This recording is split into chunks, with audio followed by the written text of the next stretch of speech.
வணக்கம் மக்களே. ரொம்ப வருஷமாக உலக பணக்கார கோவிலில் முதல் இடத்துல பிடிச்சிட்டு இருந்த நம்ம திருப்பதி ஏழுமலை வெங்கடேஸ்வர கோவில் 2011க்கு அப்புறம் 2வது இடத்துக்கு தள்ளப்பட்டதுங்க. சரி வாங்க முதல் இடத்துல இருக்கிற கோவிலும் அதோட வரலாறு என்னன்னு பார்க்கலாம். கேரளாவில் திருவனந்தபுரம் பக்கத்தில் லொக்கேட் ஆயிருக்க இந்த பத்மநாபன் சுவாமி கோவில் தான் முதல் இடத்துல இருக்குங்க. இந்த கோவிலில் சுவாமி விஷ்ணு பாம்பு மேலே படுத்து நமக்கு காட்சி அளிக்கிறாருங்க. முதலா ஒரு சின்ன இடத்துல ஒரு குடிசையில் இந்த கோவிலை அமைச்சிருக்காங்க. இந்த கோவில் கிமு 500ஆம் ஆண்டுக்கு முன்னாடி கட்டப்பட்டதுன்னு சொல்றாங்க. திடீர்னு ஒரு நாள் அந்த கோவில் தீப்பிடிச்சு எரிய ஆரம்பிச்சிருச்சுங்க. அங்க மூலவராய் இருக்கிற சுவாமி விஷ்ணுவோட சிலையும் எரிஞ்சு சாம்பலாய் போயிடுச்சுங்க. அந்த காலகட்டத்தில் சேரர் மன்னர்கள் தான் அங்க ஆட்சி புரிஞ்சுட்டு வந்திருந்தாங்க. அங்க மன்னராயிருந்த மார்த்தாண்டவர்மா தான் ஸ்ரீ பத்மநாதன் சுவாமி கோவிலை புதுப்பிச்சு கொடுத்தாருங்க. சரி வாங்க நம்ம மன்னர் மார்த்தாண்டவர்மா பத்தியும் கொஞ்சம் தெரிஞ்சுக்கலாம்.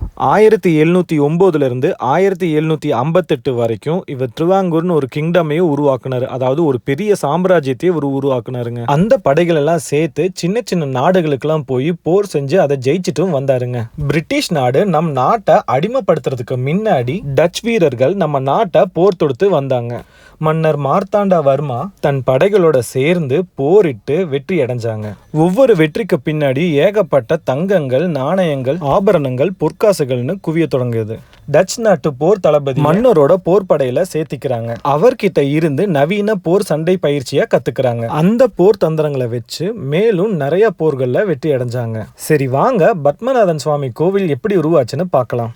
நீங்கள் நல்லா கவனிச்சு பார்த்தீங்கன்னா கேரளாவில் இருக்கிற வீடுகள் நேபாளையும் சைனாலையும் இருக்கிற மாதிரி தான் இருக்குங்க. மன்னர் மார்த்தாண்டவர்மாவும் பத்மநாதன் சுவாமி கோவிலும் அதே மாதிரி தான் கட்டியிருந்துருப்பாருங்க. கோவிலுக்குள்ள ஏகப்பட்ட அறைகளும் இருக்குங்க. சாமி பக்கத்திலேயே ஒரு 20 அடி பள்ளத்தில் ஒரு 6 லாக்கரும் உருவாக்கி இருந்தாருங்க. அங்கே மூலவராக இருக்கிற சுவாமி விஷ்ணுவோட சிலை எப்படி உருவாச்சுன்றது பார்க்கலாம். நேபாளில் சாலகிராம கல்லில் உருவாக்கின சிலை தான் இந்த விஷ்ணு பெருமாள் சிலைங்க. அந்த நாட்டில் இந்த ஆற்று தண்ணி புனித நீராக கருதப்பட்டு வழிபட்டு வந்தாங்க. அங்கே கிடைக்கிற கல்லுகளை வச்சு சுவாமி விஷ்ணுவோட சிலையை உருவாக்குனாங்க. சரியா 1732 ஸ்ரீ பத்மநாதன் சுவாமி கோவிலை கட்டி முடிச்சாருங்க. இவ்வளவு செல்வங்களை சேர்த்து வச்ச அந்த மன்னர் அவரோட கடைசி காலகட்டத்தில் ஆன்மீகத்தில் ஈர்க்கப்பட்டாருங்க. அதாவது பத்மநாதன் சுவாமிக்கு தாசகனாக அவர் மாறினாருங்க. தாசகன்னா இறுதி மூச்சு வர அந்த கடவுளுக்கே தன்னை அர்ப்பணிச்சுக்கிறதுங்க. அது மட்டும் இல்லாம தன்னுடைய வாளை மண்டி போட்டு கடவுள்கிட்ட ஒப்படைச்சாருங்க. இதுக்கான என்ன அர்த்தம்னா, ஒரு அரசர் தன்னுடைய வாளை வச்சு இந்த மாதிரி மற்றவர்களுக்கு முன்னாடி வணங்கினார்னா தன்னுடைய ராஜ்யத்தை அவங்கக்கிட்ட ஒப்படைக்கிறாருன்னு அர்த்தங்க. இதனாலதான் கேரளாவை காட்ஸ் ஓன் கண்ட்ரின்னு சொல்றாங்கங்க. மன்னர் மார்த்தாண்டவர்மாக்கு அப்புறம் அடுத்த மன்னரா தர்மராஜ மகாராஜான்றவர் வந்தாருங்க. 1781 திப்பு சுல்தான் படையெடுத்து வர்றது முன்னாடியே தெரிஞ்சுக்கிட்டு இருந்த ராஜா அவங்க முன்னோர்கள் சேர்த்து வச்ச அந்த செல்வங்களை பத்மநாதன் சுவாமி கோவில் கருவறையில கீழே இருக்கிற அந்த ரகசிய அறைகள்ல வச்சு பூட்டினாருங்க. அத்தனை செல்வங்களும் பாதுகாப்பா இருந்ததுங்க. அடுத்து வந்த பாலராஜா வர்மா அரசர் தன் நாட்டை ஒழுங்கா வழி நடத்தாத காரணத்தினால அந்த பதவியிலிருந்து விலக்கப்பட்டாருங்க. அதுக்கப்புறம் அரசனின் மருமகள் கிட்ட ஒப்படைக்கப்பட்டதுங்க அந்த ராஜ்யம். அவர்கள்னாலதான் அத்தனை செல்வங்களும் நாடுகளும் பாதுகாப்பா இருந்ததுங்க. 2007 கோவிலுக்கு தங்க கூரைகள் போடலான்னு முடிவு பண்ணியிருந்தாங்க. ரகசிய அறைக்குள்ள இருக்கிற செல்வங்களை எடுத்து பயன்படுத்தலான்னு ஒரு முடிவு பண்ணியிருந்தாங்க. அவங்க முன்னோர்கள் ஏகப்பட்ட செல்வங்களை சேர்த்து வச்சிருந்தது அது வரைக்கும் யாருக்குமே தெரியாம இருந்ததுங்க.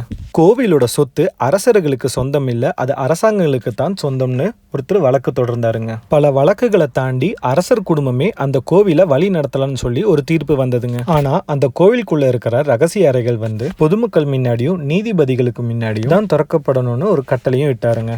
2011 அந்த ரகசிய அறைகளை ஓபன் பண்றாங்க. அந்த ரகசிய அறைகள் திறக்கப்பட்டதுக்கு அப்புறம் மொத்த நாடுமே ஒரு பேரதிர்ச்சியில இருந்தது. திறக்கப்பட்ட ஒரே ஒரு அறையில இருந்து கிட்டத்தட்ட 450 கோடிகளுக்கு மேல செல்வங்கள் மட்டும் அங்க இருந்தது. இந்த மாதிரி ஒவ்வொரு அறைகளும் திறக்கப்பட்டதுங்க. ஆனா ஒரே ஒரு அறை மட்டும் திறக்கப்பட முடியல. அந்த கதவு மொத்தம் 3 லேயரா பிரிக்கப்பட்டிருக்குங்க. ஒன்னு இரும்பாலையும், இன்னொன்னு மரத்தாலையும், இன்னொன்னு கருங்கல்ல பாம்பு வடிவத்துல செதுக்கப்பட்டிருக்கு. முதல் 2 கதவை திறந்துட்டாங்க.